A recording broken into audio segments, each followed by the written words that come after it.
what job should marketing get done in a company? Marketing is the mechanism through which a company builds relationships with its customers. So I think of the ads that Doreen Burnrock produced or created around the 1960s about how this Volkswagen can't be sold because an inspector noticed a blemish in the chrome on the glove compartment, or how Avis had to try hard because they were number two in the market and couldn't take their customers for granted.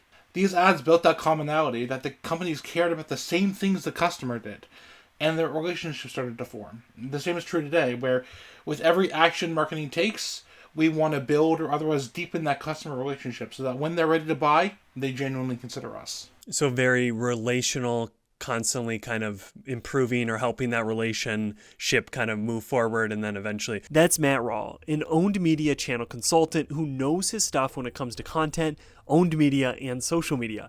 He shares some contrarian takes throughout the conversation that I couldn't stop nodding my head to, and it's just another LinkedIn connection that turned into a great episode. I hope you enjoy it, but before we get back to it, run the intro. Welcome to On Marketing, a show where we explore what marketing is. I won't tell you what to think, I'll help you improve how you think about marketing and life.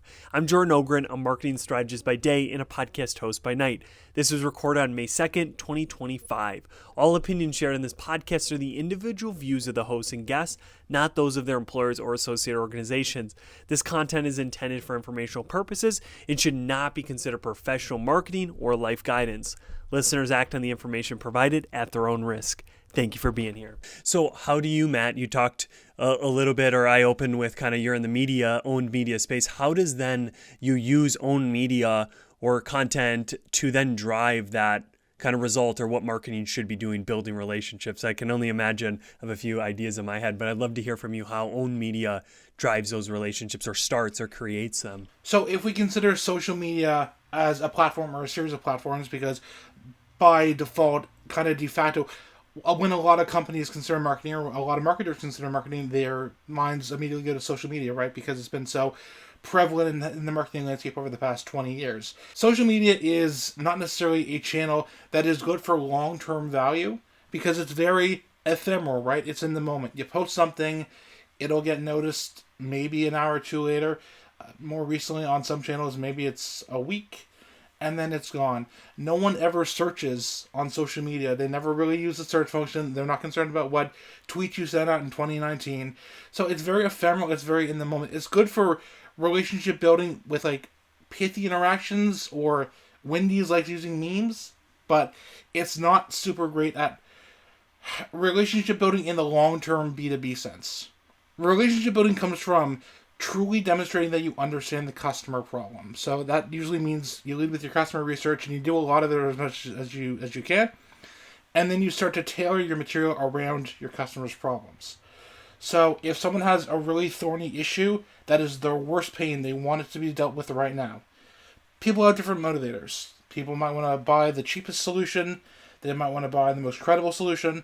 But at the same time, they need to have that relationship built, because no one's going to seem credible or authoritative right off the bat.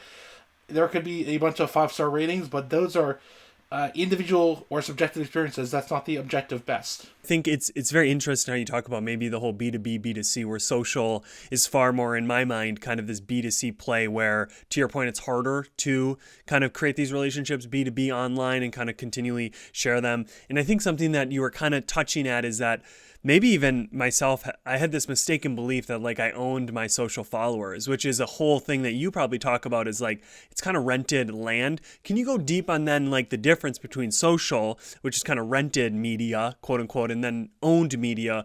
Where would that be? The differences, you kind of started to touch on those, of one being more kind of B2B focused or can have more information or kind of have a longer dialogue, quote unquote, with that prospect. But talk to me about that owned versus rented, how you approach that. When we think about what a borrowed platform is, generally that's social media, because it's been so prevalent and it's everywhere. These are the platforms by which companies and individuals have kind of like built their online reputations and their online livelihoods. LinkedIn is a very common example, because that's where a lot of the B2B space is. But when we think about what LinkedIn does and how it serves people, when it is a platform that obviously needs to be a business because it has a profit expectation, Microsoft is not just running it out of the goodness of their hearts, unfortunately.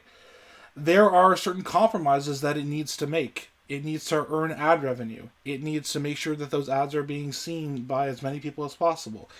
It is not acting within the best interest of the end user because it has to be run as a business. The difference between a borrowed platform and an owned platform, such as a newsletter or a podcast, is that yes, you can monetize it after a point if that truly is your goal, but it can grow in a way that is more beneficial than if it were trying to grow on a borrowed platform, because when you control the context, you control more variables, you control how it proliferates, you control who sees it, you have a little bit of data. You are a better arbiter of how it's performing, and you don't need to be so worried or be so focused on, oh, golly gee, this post only got the 30 impressions or 100 impressions just because of the time of day you posted it, or who of your network chose to engage with it. So when I think about growing audiences through own media, it's just giving people more control. It's giving people the context in which to grow. It is untethering them from the things which, up to a point, may have been very effective for them.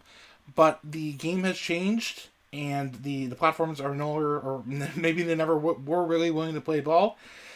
It's just how you can make sure that you're still being seen by your best customers in a helpful context, in a helpful way, without needing to compete with the noise.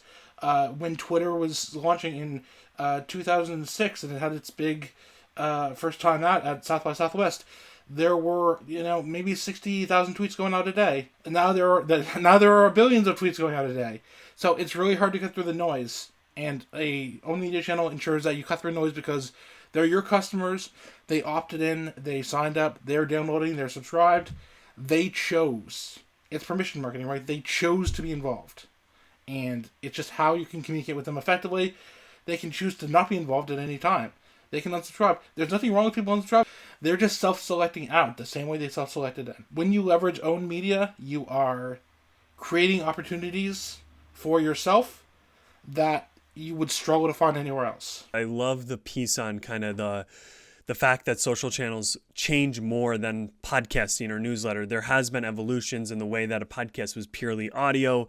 Now, if you watch this show, we have a video component to it, and in the future, maybe they'll have interactive pieces in Web 3.0. But it changes at a far slower rate, where TikTok and some of these platforms can do something in a minute's notice, and then all of a sudden you're not reaching people, or you have to pay more to reach them. And that's always been my kind of grounding on why you don't have to do either or, but it's almost like the owned cannot be not done. Like, you can do owned and then bring that owned to social. You can do owned and bring it to like whatever. But if you're not doing this owned and you're just on these rented or these borrowed properties, then they can change something so quickly that then you're not reaching, or Google even SEO, which is its own whole topic. But even that can be changed within a second. All of a sudden you're not reaching the people. But like, if you have 1,000 subscribers, you'll reach 54% of them if they usually open, 50%. So talk about how you think about that, of like the either or the both and.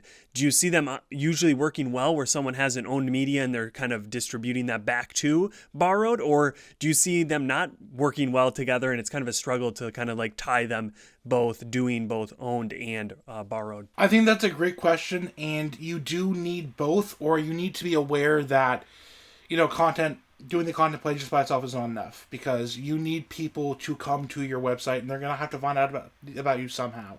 If you're just posting content to your website, you're creating a wonderful backlog that addresses all of your prospects' worst problems, and you're building authority and credibility. That's fantastic, taking nothing away from you. How are those ideas proliferating? How are they getting out there? And so social kind of is a unnecessary evil in some places, but it doesn't have to be a necessary evil, because there are other levers, there are other options you can pursue. You can be on podcasts, you can do guest hosting on podcasts, you can write guest newsletters, you can compile all of the information that you've put together in your own media channel, your blog, your newsletter, your own podcast, and package that up all real nice and give a talk. You can give a talk online, you can give a talk in person. That talk can be filmed if you give it in person, then you can share it online. If you want to go even a step further, there are digital conferences that are just full of talks like that. There are so many ways you can get your ideas out there to proliferate without necessarily relying on social. Social is, I don't want to necessarily call it a crush. It has the lowest barrier to entry because it's simple, right? You just sign up and then you're off to the races. But the problem is that because the barrier to entry is so low, everyone's taking advantage of it. So it's a lot harder to get out of the noise and stand out as a unique, credible authority. One of my final questions, Matt, before we get to life stuff, which is far more important, some would say, what do you think about this fact of, so if I've been doing a newsletter for 15 years, someone who comes to mind, CJ Shivers, like he's built this huge, because he started so early.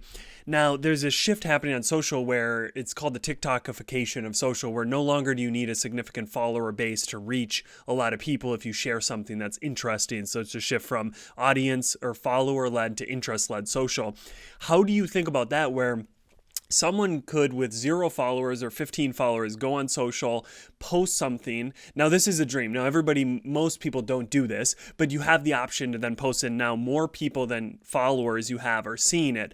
That virality, just to put it simply, or just reach, is almost impossible with a newsletter in the shareability and the way in which it does. So I've had this push and pull. I've personally stopped my own newsletter. I just do this podcast because it took so much to even get to 100 subscribers. And I'm just like, man, a post sees 100 impressions. Now, impressions aren't all equal, and someone that's reading your newsletter is far more engaged and all of that. But how do you kind of balance maybe that type of pushback of, but Matt, it's going to take me so long to build this audience. Why not just go to social and, battle the noise, as you're kind of saying, which I agree with. There's so much noise. How do you kind of balance that? Or do you think it is something you just have to stick with for a while, and that owned media can compound to a place that then it starts to bring benefits, where at the start it's kind of a struggle building the list? Or I think you bring up a really valid and good point. But the thing to remember is that just because something is popular doesn't necessarily mean it's effective.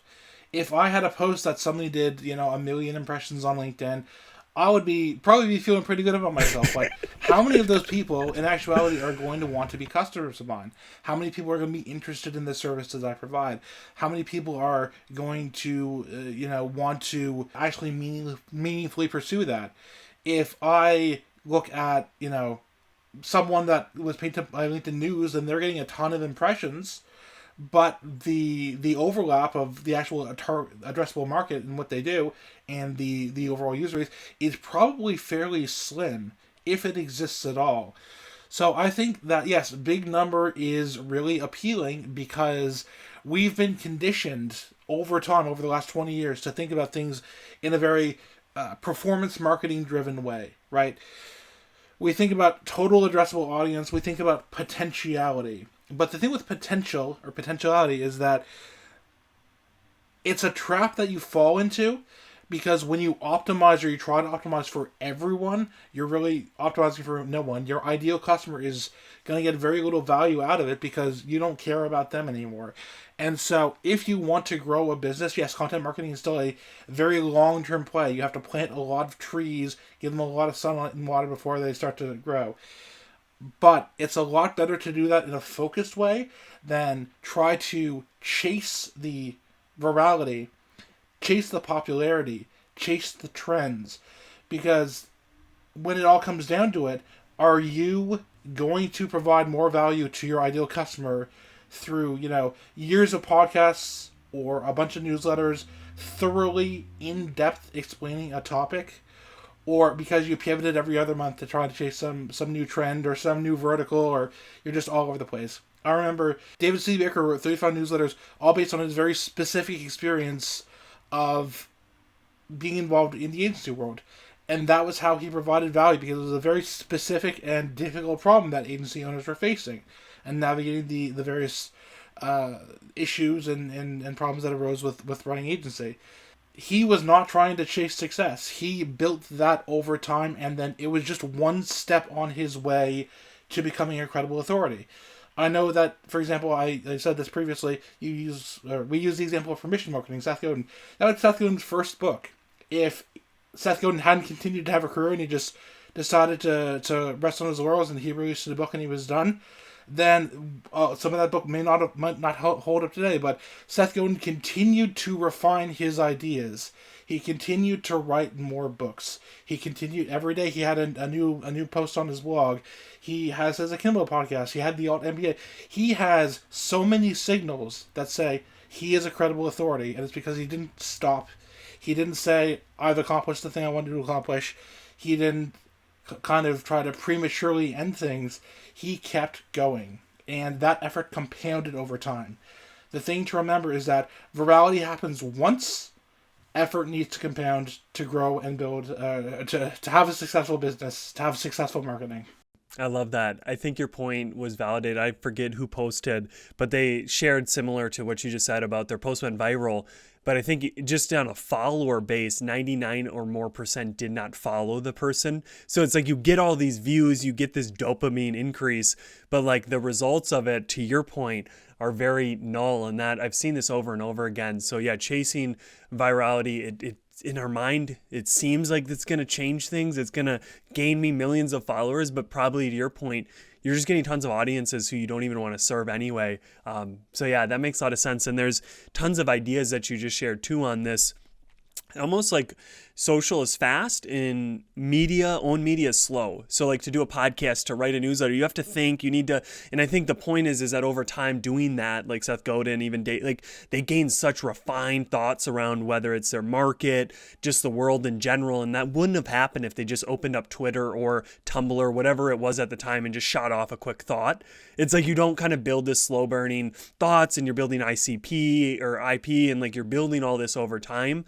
I think those points are so valid to kind of balance this quick dopamine, quick thinking. Maybe it's needed, necessary evil, but really this slow thinking, long-term assets that compound is really where I found myself recommending and helping companies. So I'm definitely aligned with you. I always have to throw those kind of devil advocates of like, how do I work with social and owned or all of that. So I enjoy your answers. I think that leads us, a little bit into some life conversations. So are you ready to hop over to that domain? Absolutely. What is the purpose of life? What should we be aiming for, trying to do with our life? And I know every person has their own North Star, their compass. So this is just unique to you. But what is, to Matt, the purpose, meaning of life? The purpose of life is to be helpful. That's where my joy comes from.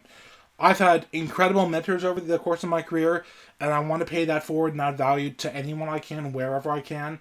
A rising tide lifts all boats. So if I hear someone having a unique challenge and I can help out, I'm going to do it. I'm not afraid to reach out to people and ask for their advice, but I'm also happy to give my advice. It's a really tough job market, for example, and I know a lot of folks that are kind of struggling with that. I've got some really great friends of mine that have been laid off or otherwise looking for a new job. So I'm like, okay, so here is the problem, but it's a great opportunity because we can completely change the context in which you're seeing online so that you can start to better position yourself as a fit for your ideal job. So what does that look like? What kind of material do we need to get out there to create? Do you have a website? What networking events can you go to? How can you join this world and completely change what you were doing before? So I just am very passionate about helping people. We're all in this together. It's all one world. We're all humans.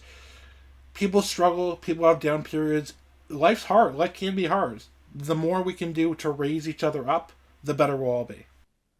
I love that. And I'm glad you didn't use an example because I have an example. When I was job searching, Matt, you were in my DMs quite frequently with what appeared to me of a significant amount of time investment of resources, sharing ideas based off some of the interactions we've had. So just for the listener to really understand that it's not just what you preach, you practice it and you helped me through mine and just give me new ideas or help me see things. Or just at minimum, to your point, it's like going through a tough time and having someone DM you to be like, there's nothing for me here, but I'm going to help you. It just brings that little bit of sunshine, at least for me, through the clouds. So I agree with you.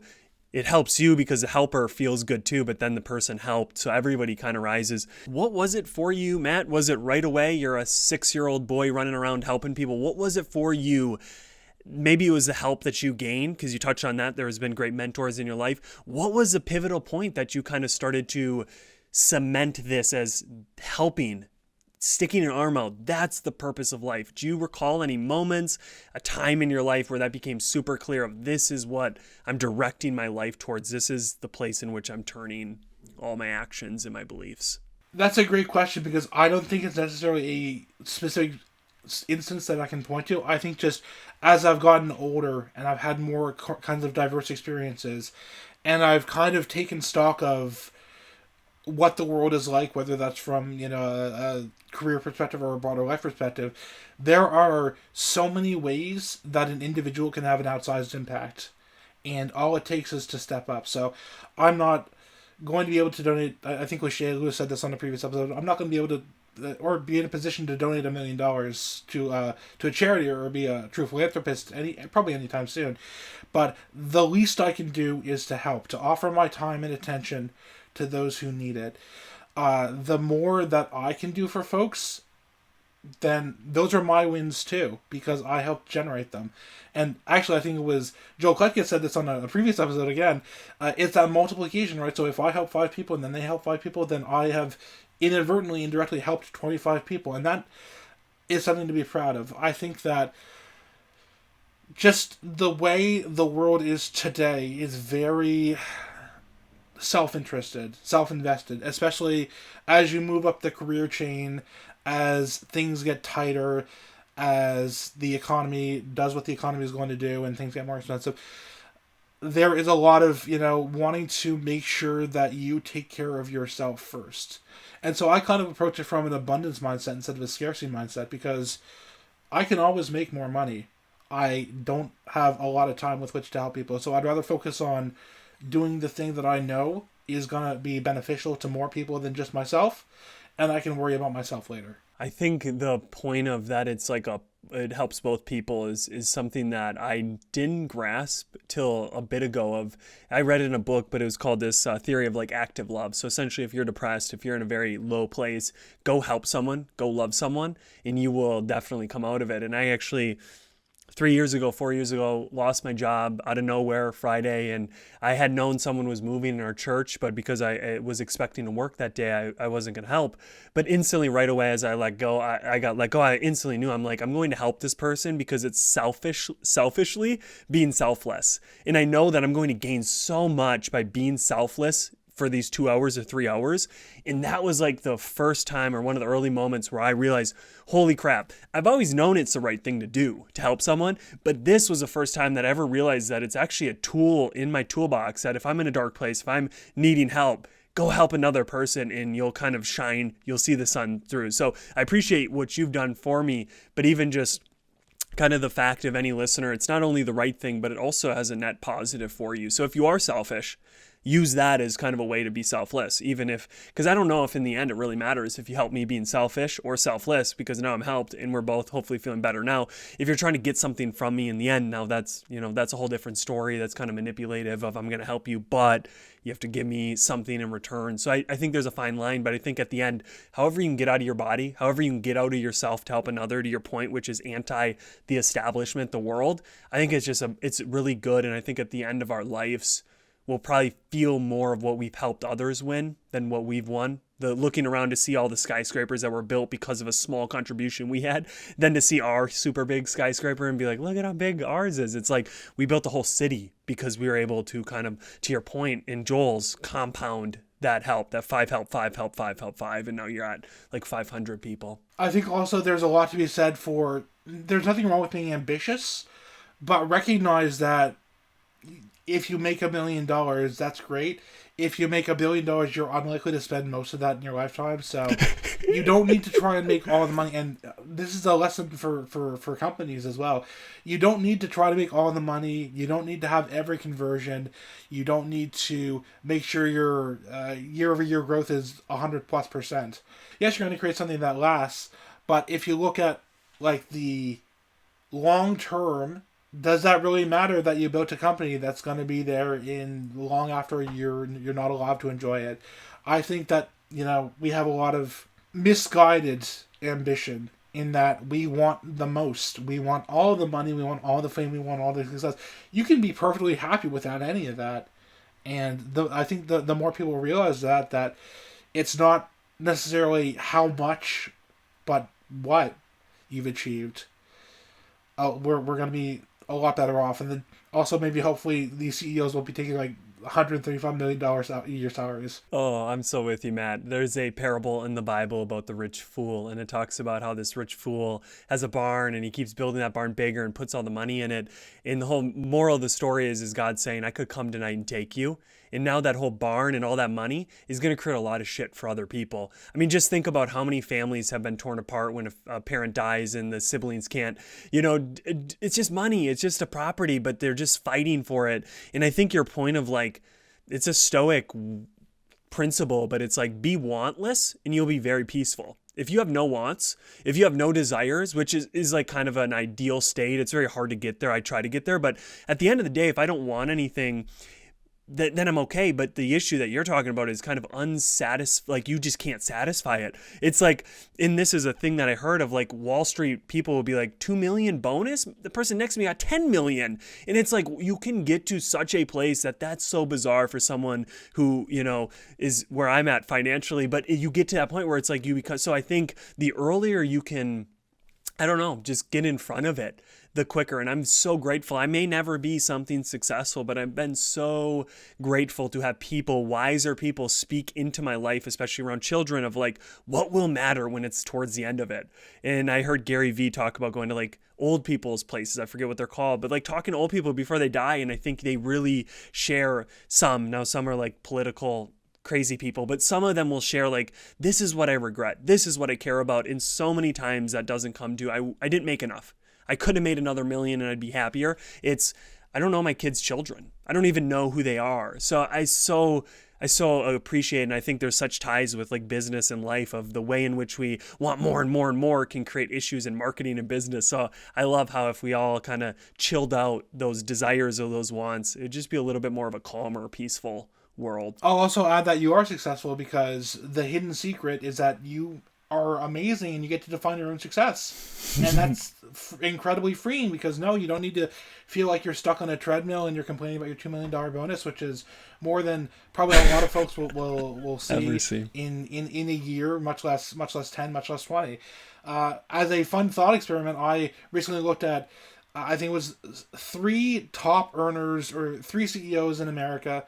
And if their wealth was distributed to every American, all 346 million of them, everyone would get about $2,000, which not a life-changing amount of money, but a lot of folks could probably just really, really use it. And so that wealth being so concentrated at the top is kind of a net negative because very few people are being inconvenienced for something that is wildly beneficial otherwise. Or if you don't want to take it that far, take that money and don't distribute it, but use it to fund 1,000 companies and then create a bunch of new jobs that way. You don't touch everyone, but you make a noticeable dent. I'm not trying to advocate for socialism or communism, but I'm just saying that the capitalist system as it is complicated and maybe a lot of the wealth shouldn't be so concentrated. Oh, I am nowhere in a position to speak to it, but I am in agreement with you. I think there's probably far better people out there or episodes than me. But no, I agree with you. I think how we rebuild it is kind of where I'm interested, or not rebuild, but what does the future look like? Because I think the way that got us here, it probably won't get us there. But I don't know where there is. So maybe there's destruction. So maybe we want to get... No, I'm just kidding. But no, I totally agree with you. I think those are great thoughts for anybody on it. And I'm not even going to try to. I don't even know what that would be. That would be like an economic or political kind of expert, which I am far from it. I'm an armchair politician. But no, I really appreciate those thoughts. And I think I'm in alignment with them. I think the whole helping kind of you bringing that to like the CEO, that makes so much sense on even an outsized amount if they just had that little bit of helping mindset. So Matt, to end the podcast, because I could talk to you forever about both marketing and life, we might have already covered it, but what is something with things changing so rapidly, AI, politics kind of being unstable, what do you hope in 10, 15 years is the same? And maybe it left before COVID, maybe it kind of got lost in COVID, but what do you hope that humans are still doing, thinking, talking about, or respecting and keeping in a high place? Does anything come to your mind for what you hope we have in 15 years? I would like, in my heart of hearts, nothing more than for people to just continue to have great conversations like this, have formed amazing relationships, because at the end of the day, it's humanity, it's the human race, and that's not going away anytime soon. I really would advocate for reach out to someone new. Have an interesting conversation. Learn. Develop your viewpoint. Develop your perspective. Try and build a relationship with a completely new person. Maybe that's a prospect, maybe it's not, but the more we can learn from each other, the more we can help each other, again, the better off we'll all be in the end. Amen. Amen. Thank you so much for your time, Matt. I appreciate it. Thank you a lot, Jordan. And this is the end of the podcast. What one idea or topic of conversation stood out to you today? Write it down, share it with a friend, post it on social. The main thing is take action. That's how we go from theory to mastery. We need to practice. We need to put it into practice. Thank you for listening and being here, and I hope you tune in next week.